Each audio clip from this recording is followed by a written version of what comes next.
Okay, so welcome back. Hopefully that's given you an opportunity to develop your mind mapping skills a little. There's no purpose to this map other than to practice thinking and working hierarchically. So you may have started with 5, 3 or 4 or 6 main branches, then have had an opportunity to expand some of those branches, working out in these hierarchies that we keep talking about. So the second level are a subset of the first level.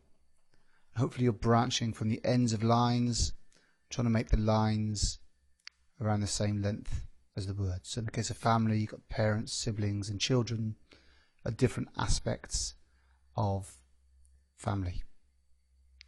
Friends, again, the hierarchical structure that we've got here: university friends, local friends, in my case rugby friends. And if you want to work in hierarchies, it will expand your thinking enormously.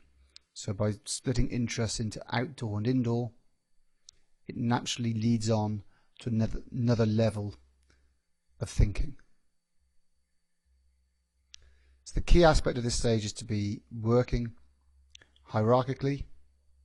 Keep the structure of your mind maps clean and that the branching is from the ends of lines, not halfway down lines. With pen and paper, it's a lot easier to also remember to make the lines around the same length as the words or pictures. Now, we haven't looked at pictures yet. We'll bring that in at a later point.